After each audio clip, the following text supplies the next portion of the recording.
Hello, this is Andrew with Million.Bike, and as you can probably tell, this was my Revolt project bike.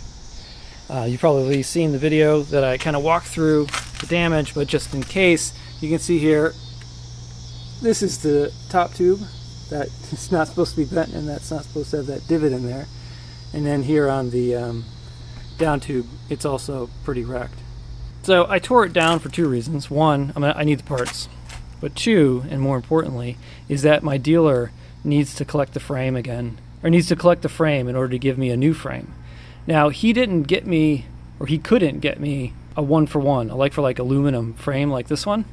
So he got me something different.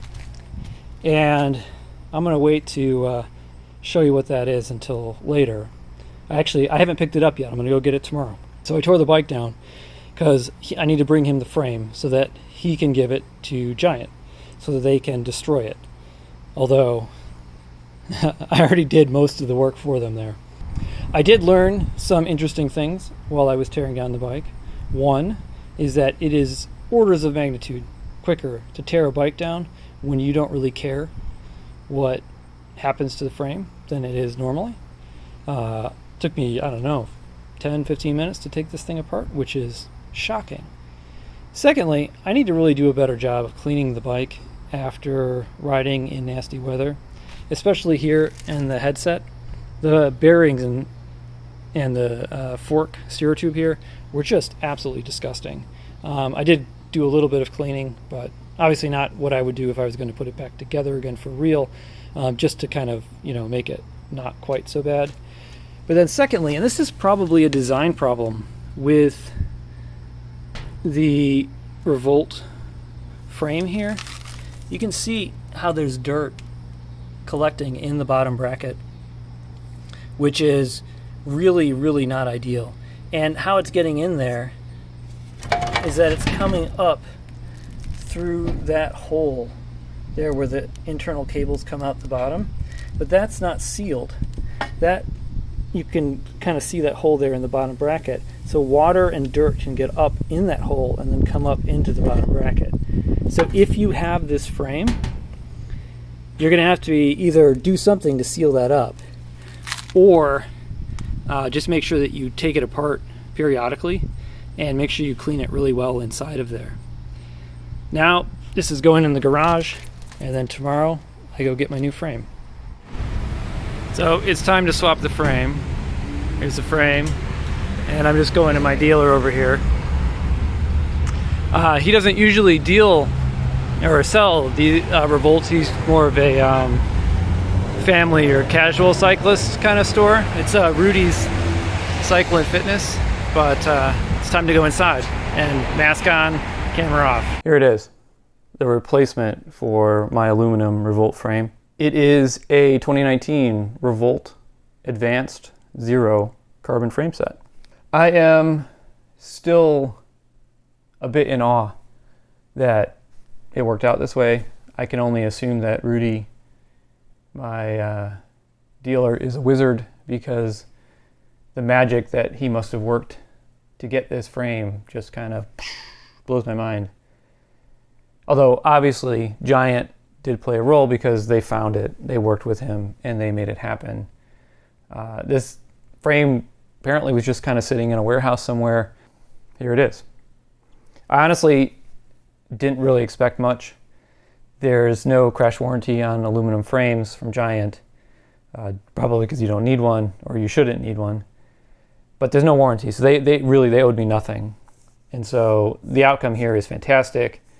I kind of expected, best case, maybe they would sell me the aluminum frame, a replacement aluminum frame, for half of what I paid for the bike, which would have been great. But this, it was even less than that, and I got what is arguably a better frame set.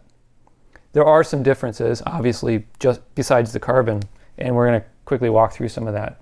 The biggest difference is weight. This frame weighs 1285 grams. The aluminum Revolt frame weighed 1540. So that's 255 grams right there. The fork also weighs less. Now I haven't cut the fork yet. So this is uncut. This fork is 455 grams. The fork on the aluminum Revolt was 465 grams. Future me here, steerer tube is cut, and I realized when I was weighing and assembling everything that I didn't give the carbon fork in the aluminum Revolt a fair shake, because when I weighed it, I didn't remove the steerer plug.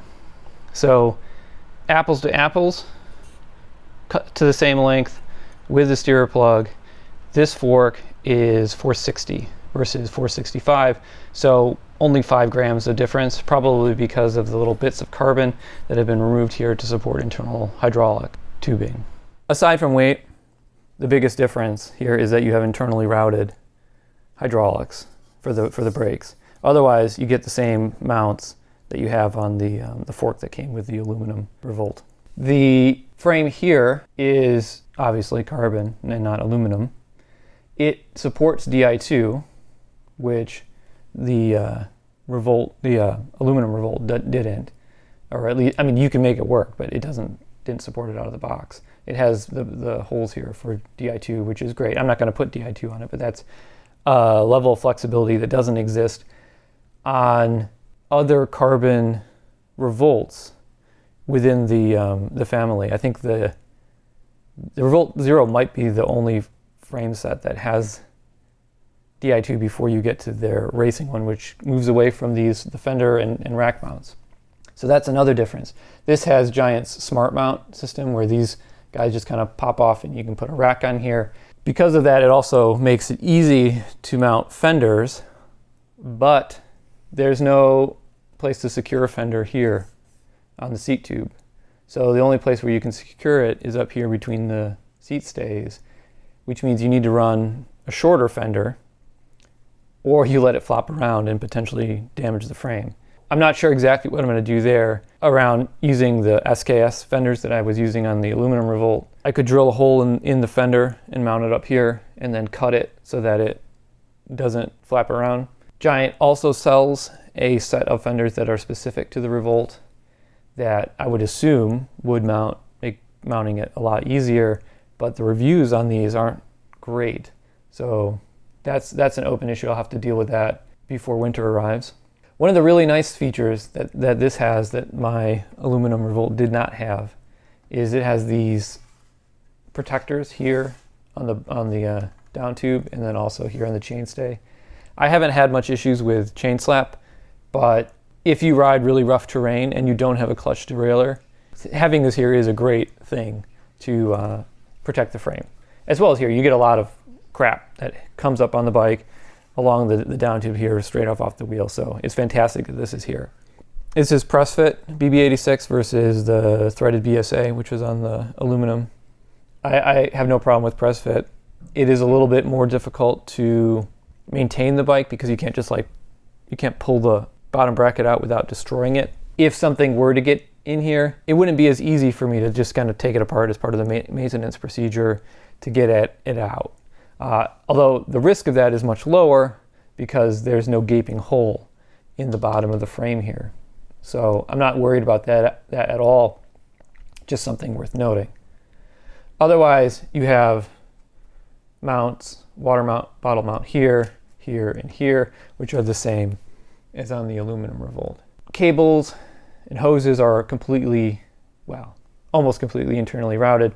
The rear hydraulic comes out here, and the shift cable comes out right there, and then they come into the front of the bike up here. Whereas on the aluminum Revolt, they came into the bike and then exited out here and then ran along the bottom of the chainstays. And that's about it. Now, the fun part, I get to build the bike.